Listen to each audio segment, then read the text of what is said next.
नमस्कार दोस्तों, हमारे YouTube चैनल में आपका स्वागत है। इस वीडियो में हम बात करेंगे कुछ ऐसे शेयर के बारे में जो कल फोकस में रह सकते हैं। जैसे एम्फेसिस है, टेक महिंद्रा समेत कई कंपनियां हैं जिनमें खबरें देखने को मिली हैं। आज बाजार बंद होने के बाद ये खबरें आई हैं, कुछ कंपनियों के रिजल्ट आए हैं।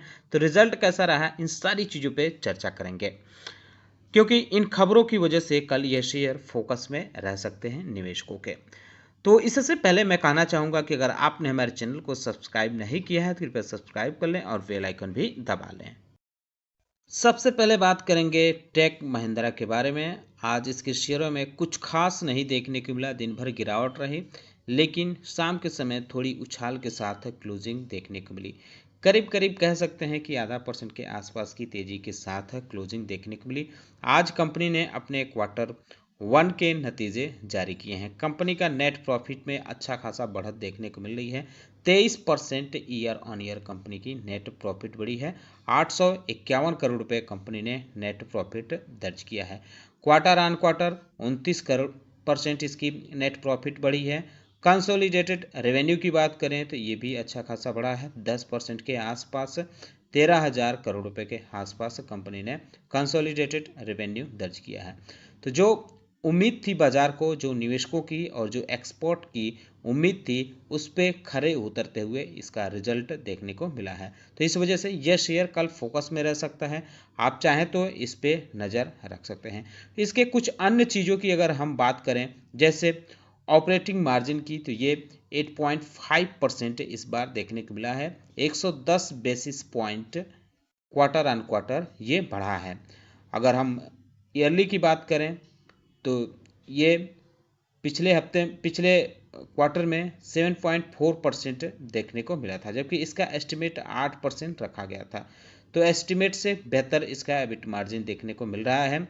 टोटल डील जो कंपनी को मिली है इस बार के क्वार्टर 1 में, ये 534 मिलियन डॉलर की ये डील मिली है, जो 500 मिलियन से बढ़कर आई है, क्योंकि पिछले क्वार्टर में 500 मिलियन डॉलर देखने को मिली थी।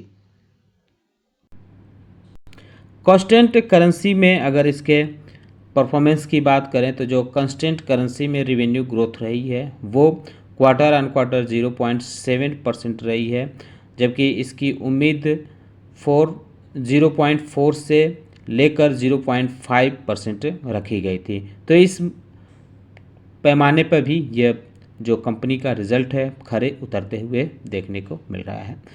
कंपनी का कम्युनिकेशन बिजनेस डिक्लाइन हुआ है, जो उम्मीद थी उसके मुताबिक ये नहीं देखने को मिला है, लेकिन इसका जो हेल्थ केयर बिजनेस है और नई डील है वो काफ़ी बेहतर देखने को मिली है। तो इस सारी चीज़ों को देखते हुए आप चाहें तो इस पे कल नज़र रख सकते हैं। वहीं DLF लिमिटेड पे भी नज़र रख सकते हैं। हालांकि आज इसके शेयरों में आधा % के आसपास की गिरावट के साथ क्लोजिंग देखने को मिली, लेकिन ये गिरावट ज़्यादा देखने को मिली थी। कंपनी ने अपने क्वार्टरली रिजल्ट जारी किए हैं। नेट प्रॉफिट इसका 22.5% बढ़ा है, 644 करोड़ रुपये रहा है। रेवेन्यू डाउन हुआ है 4.3%, 1362 करोड़ रुपए कंपनी का रेवेन्यू रहा है। एबिटा 42% डाउन हुआ है, 228 करोड़ रुपए रहा है, और एबिट मार्जिन 16.8% आया है, जो पिछले साल के क्वार्टर 1 में 27.8% देखने को मिला था। तो नेट प्रॉफिट बस बढ़ा है, लेकिन एबिटा, एबिट मार्जिन और रेवेन्यू जो है इसका डाउन होते हुए देखने को मिल रहा है। नए सेल्स की बुकिंग जो बात करें वो 6400 करोड़ रुपए के आसपास रही है। इसमें ग्रोथ देखने को मिली है, 214% ग्रोथ देखने को मिली है। रेजिडेंशियल सेगमेंट में अपसाइक्लिंग देखने को मिली है। और वहीं बात करें इसके नेट डेप्ट की, तो ये 57 करोड़ रुपए फिलहाल क्वार्टर 1 में देखने को मिली है। रेंटल बिजनेस जो है वो उसमें 10% जो है ग्रोथ देखने को मिली है, 1553 करोड़ रुपए के आसपास इस बार कंपनी का रेंटल बिजनेस रहा है। तो अगली कंपनी के बारे में बात करें तो ये है यूनाइटेड बेवरेज लिमिटेड। आज इसके शेयरों में ठीक ठाक उछाल के साथ क्लोजिंग देखने को मिली, 6.25% के आसपास की तेजी रही है। कंपनी ने रिजल्ट जारी किए हैं। नेट प्रॉफिट 27% बढ़ा है, 173 करोड़ रुपये रहा है। रेवेन्यू 8.25% के आसपास बढ़ा है, 2475 करोड़ रुपए दिखाया है कंपनी ने। एबिटा 28% के आसपास बढ़ा है, 285 करोड़ रुपए एबिटा दर्ज किया है। एबिटा मार्जिन इस बार 9.8 से बढ़कर 11.5% देखने को मिला है। ओवरऑल वॉल्यूम ग्रोथ 5% रही है इस क्वार्टर में। ग्रॉस मार्जिन 43% देखने को मिली है और प्रीमियम वॉल्यूम ग्रोथ 44% देखने को मिली है। तो इस वजह से यह शेयर भी फोकस में रह सकता है, इस पर नज़र रख सकते हैं। शोभा लिमिटेड के बारे में बात करें तो इसमें एक खबर देखने को मिल रही है। अनुमुडी रियल एस्टेट LLP जो कहे जाते हैं, खबर आ रही है कि 5% से इन्होंने अपना सेल किया है स्टॉक। जो इनके पास पहले 9.9% सेल था, उसमें से 5% स्टॉक सेल की हैं। ये खबरों के हिसाब से चल रहा है, अब इसकी पूरी चीज़ें सामने नहीं आई हैं। तो ब्लॉक डील के ज़रिए ये $100 मिलियन की जो है ये बिकवाली हुई है। जो डील की प्राइस देखने को मिली है, ये वर्तमान प्राइस से डिस्काउंट पे देखने को मिली है 6% के आसपास।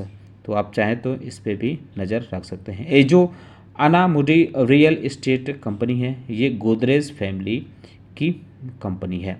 तो इस सारी चीज़ों को ध्यान में रखते हुए आप चाहें तो इस पर नज़र रख सकते हैं।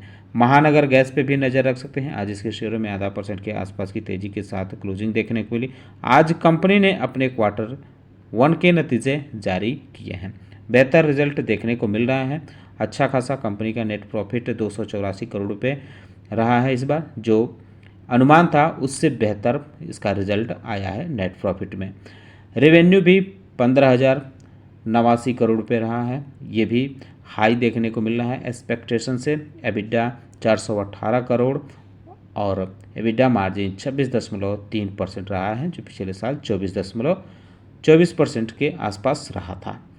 तो जो एबिटा इसका है, एबिटा मार्जिन, वो ईयर ऑन ईयर बेसिस पे 110 बेसिस पॉइंट बढ़ा है, और जबकि कंपनी का प्रॉफिट ग्रोथ 7.4% रही है। तो इसका रिजल्ट बेहतर देखने को मिला। जो बाजार को अनुमान था उससे बेहतर रिजल्ट देखने को मिला। तो कल ये शेयर फोकस में रह सकता है। पराज इंडस्ट्री के बारे में बात करें तो आज इसके शेयरों में आधा % की गिरावट के साथ क्लोजिंग देखने को मिली। कंपनी ने अपने रिजल्ट जारी किए हैं। रेवेन्यू कंपनी का 5% डाउन हुआ, 699 करोड़ रुपये रेवेन्यू रहा। नेट प्रॉफिट 44% बढ़ा है, 84 करोड़ रुपये कंपनी ने नेट प्रॉफिट दर्ज किया है। एबिटा भी इसका 22% बढ़ा है, 91 करोड़ रुपये रहा है। एबिटा मार्जिन की बात करें तो वो 13.1% रहा है, जो पिछले साल 10.2% रहा था। मैनेजमेंट ने कहा है कि हम हेल्दी बिल्डअप अपॉर्चुनिटी इसमें काम की है कंपनी के रिजल्ट में। ऑर्डर इनटेक की बात करें तो ये 888 करोड़ रुपए का रहा है, जो पिछले साल 1101 करोड़ रुपए का देखने को मिला था। तो जो ऑर्डर इनटेक है, यानी जो कंपनी को ऑर्डर मिला है, इसकी वैल्यू थोड़ी कम जरूर हुई है। कुल मिला के रिजल्ट इसका जो है एस्टिमेट था प्रॉफिट का, एबिटा का, उससे बेहतर ये देखने को मिला है। लेकिन रेवेन्यू डाउन हुआ है और ऑर्डर के मामले में इस पर ध्यान देना होगा। रैमको सीमेंट्स लिमिटेड के बारे में बात करें तो 3.25% के आसपास की तेजी के साथ क्लोजिंग देखने को मिली। कंपनी ने जो रिजल्ट जारी किए हैं तो Q1 में कंपनी का रेवेन्यू 2088 करोड़ रुपए रहा है। जो पोल था, जो एस्टिमेट लगाया था विशेषज्ञों ने, उससे कम देखने को मिला है इसका इस बार रेवेन्यू। एबिटा 220 करोड़ रुपए रहा है और एबिटा मार्जिन 15.3% रहा है। तो कंपनी का एबिटा और रेवेन्यू एक्सपेक्टेशन से कमज़ोर देखने को मिला है, लेकिन इसका एबिटा मार्जिन बेहतर देखने को मिला है उससे जो एक्सपेक्टेशन था। वॉल्यूम्स की बात करें तो ये 4.36 मीट्रिक टन रहा है, ये भी उम्मीद पे खरे उतरते हुए नहीं देखने को मिल रहा है। रियलाइजेशन कंपनी का 2% क्वार्टर डाउन होते हुए देखने को मिला है, लेकिन जो एक्सपेक्टेशन था, जो विशेषज्ञों को उम्मीद थी, उससे बेहतर देखने को मिला है। अगर ओवरऑल ग्रीन पावर यूजेज की बात करें तो ये 33% बढ़ा है, 29% से 33% हो गया है। ब्लेंड एबिटा की बात करें पर टन तो ये डाउन हुआ है, 752 इस बार करोड़ देखने को मिला है। माफ कीजिएगा 752 रुपीज़ देखने को मिला है, जो पिछले साल 812 रुपीज़ रहा था। नेट डेट की बात करें तो ये 4975 करोड़ रुपए इस बार क्वार्टर 1 में रहा है। वीटीएस इंडस्ट्रीज लिमिटेड के बारे में बात करें तो 3% की उछाल के साथ क्लोजिंग देखने को मिली। हालांकि सुबह के दौर में इसमें अच्छी खासी तेजी रही थी, बाद में प्रॉफिट बुकिंग का सामना करना पड़ा। कंपनी की बोर्ड की मीटिंग हुई है जिसमें फैसला लिया गया है कि कंपनी बोनस शेयर इशू करेगी। 1 शेयर के बदले 10 शेयर ये कंपनी इशू करेगी। इसकी रिकॉर्ड डेट 30 अगस्त रखी गई है। तो यह शेयर अब आगे कुछ दिनों तक फोकस में रह सकता है। आरबीएल बैंक के बारे में बात कर लें तो इसमें भी एक अपडेट देखने को मिल रही है। हालांकि आज इसके शेयरों में 3% के आसपास की गिरावट के साथ क्लोजिंग देखने को मिली। मैपल सेकेंड वीबी इसने आरबीएल बैंक में 4 करोड़ 78 लाख शेयर बेचे हैं। 228 रुपये पर शेयर के हिसाब से बिकवाली हुई है, जो वर्तमान प्राइस से फिलहाल कम देखने को मिली। जो टोटल ब्लॉक डील हुई है ये 1090 करोड़ रुपए के आसपास हुई है। हालांकि मॉर्गन स्टैनली एशिया सिंगापुर ने 1 करोड़ 25 लाख शेयर खरीदे हैं। 285 करोड़ रुपए की ये खरीदारी हुई है। सोशिएट जनरल ने भी 70 लाख शेयर खरीदे हैं। 161 करोड़ रुपए की इन्होंने कुल शेयर खरीदे हैं। एसजेवीएन की बात करें तो कंपनी का एक बहुत बड़ा ऑर्डर मिला है। मिजोरम गवर्नमेंट से ये ऑर्डर मिला है। 13,947 करोड़ रुपए का ऑर्डर मिला है। डार्जो लोई पंप्ड स्टोरेज प्रोजेक्ट के लिए ये ऑर्डर मिला है। तो ये बड़ा ऑर्डर इसको मिलते हुए देखने को मिला। हालांकि आज इसके शेयरों में 2.5% के आसपास की गिरावट के साथ क्लोजिंग देखने को मिली। 5 दिनों में देख सकते हैं कि 3.25% की गिरावट है। 1 महीने में 8-8.5% की तेज़ी है और 6 महीने में 9% की तेज़ी देखने को मिल रही है। इस साल यानी 2024 में अब तक 51% का यह शेयर प्रॉफिट दे चुका है अपने निवेशकों को। इसके अलावा मैनकाइंड फार्मा पे भी नज़र रख सकते हैं। आज इसमें 2.25% के आसपास की तेज़ी के साथ क्लोजिंग देखने को मिली। खबर इसमें आई है कि मैनकाइंड फार्मा अब भारत सेरम और वैक्सीन को एक्वायर करेगी। तो जो एक्विजिशन होगा ये 13,660 करोड़ रुपए में एक्विजिशन देखने को मिलेगा। इस एक्विजिशन का उद्देश्य है कि वुमेन्स हेल्थ और फर्टिलिटी मार्केट में अच्छी खासी अपनी उपस्थिति दर्ज कराना है, यानी अपना बिजनेस मजबूत करना है। तो इस वजह से ये शेयर फोकस में रह सकता है। बड़ी अपडेट इसमें ये देखने को मिल रही है। टेक्समेको रेल इंजीनियरिंग लिमिटेड के बारे में बात करें तो आज इसमें अच्छी खासी तेज़ी देखने को मिली। 5.6% के आसपास की तेज़ी रही है। कंपनी की बोर्ड मीटिंग हुई है जिसमें बोर्ड ने अप्रूवल दे दिया है जिंदल रेल इंफ्रास्ट्रक्चर को एक्वायर करने के लिए। तो ये जो जिंदल रेल इंफ्रास्ट्रक्चर है ये JITF अर्बन इंफ्रास्ट्रक्चर सर्विस से ये एक्वायर करेगी Texmaco rail and engineering company. इसकी अमाउंट जो टोटल आएगा ये 465 करोड़ रुपए आएगा। तो इस पर भी आप चाहें तो नज़र रख सकते हैं। अगर हम बात करें गंधार ऑयल रिफाइनरी लिमिटेड के बारे में तो आज इसके शेयर में 0.25% के आसपास की तेज़ी के साथ क्लोजिंग देखने को मिली। कंपनी की बोर्ड मीटिंग हुई है जिसमें अप्रूवल मिला है नई सब्सिडरी खोलने के लिए, गंधार लाइफ साइंस। इस कंपनी का काम क्या होगा, बिजनेस क्या होगा, फार्मास्यूटिकल और कॉस्मेटिक बिजनेस इस कंपनी का होगा, यानी गंधार लाइफ साइंस का फार्मास्यूटिकल और कॉस्मेटिक बिजनेस रहेगा। तो इस वजह से यह शेयर भी अब कल फोकस में रह सकता है। क्यूपिट में एक खबर देखने को मिल रही है। आज इसके शेयरों में काफ़ी उतार चढ़ाव देखने को मिला। पिछले 5 दिनों में इसमें 1% की गिरावट है। 1 महीने में इसमें 9.10% की गिरावट है और 6 महीने में 7% की आसपास गिरावट है। लेकिन 2024 में अब तक यह शेयर 43% अपने निवेशकों को प्रॉफिट दे चुका है। अपडेट क्या है? अपडेट इसमें यह है कि कंपनी अपना बिजनेस एक्सपेंड कर रही है। उसके लिए क्या कर रही है? अपने आप को एक्सपेंड करने के लिए कंपनी ई कॉमर्स कंपनियों का सहारा लिया है। जो ई कॉमर्स प्लेटफॉर्म देखने को मिलते हैं अमेज़न, फ्लिपकार्ट और टाटा ग्रुप की जो प्लेटफॉर्म है 1mg, इस पे अपने प्रोडक्ट बेचेगी। तो इस वजह से यह शेयर भी फोकस में रह सकता है, आप इस पे नज़र रख सकते हैं।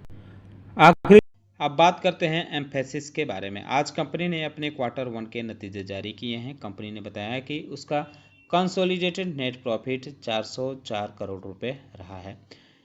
2% से ज़्यादा कंपनी का net profit year on year बढ़ा है, जबकि क्वार्टर ऑन क्वार्टर 3% के आसपास बढ़ा है। रेवेन्यू की बात करें तो ये ईयर ऑन ईयर 4.5% से ज़्यादा बढ़ा है, 3422 करोड़ रुपये दर्ज किया है।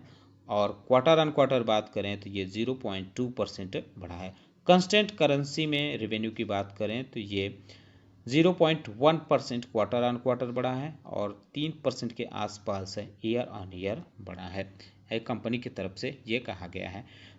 न्यू टोटल कॉन्ट्रैक्ट की बात करें तो कंपनी ने इस बार Q1 में जो टोटल TCV रही है कंपनी की, ये $319 मिलियन रही है, जिसमें से 84% न्यू जनरेशन सर्विसेज के लिए बताया गया है।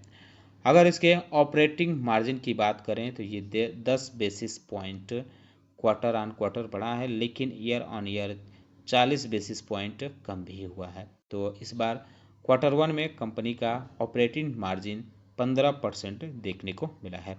बैंकिंग एंड फाइनेंशियल सर्विसेज की बात करें तो ये 1.1% ईयर ऑन ईयर बढ़ा है और ये 1630 करोड़ रुपए रहा है, जबकि टेक्नोलॉजी मीडिया टेलीकॉम सेगमेंट की ग्रोथ है 11% रही है, 5490 करोड़ रुपए ये देखने को मिला है। तो ये कुछ शेयर थे जिनके बारे में हमने बात की। कैसा लगा हमारा वीडियो ये बताना न भूलें। साथ ही साथ हमारे चैनल को सब्सक्राइब कर लें, बेल आइकन दबा लें। अगर वीडियो आपको अच्छा लगा तो अपने दोस्तों के साथ शेयर ज़रूर करें ताकि उन्हें भी इसका फ़ायदा मिले। वीडियो देखने के लिए बहुत बहुत धन्यवाद।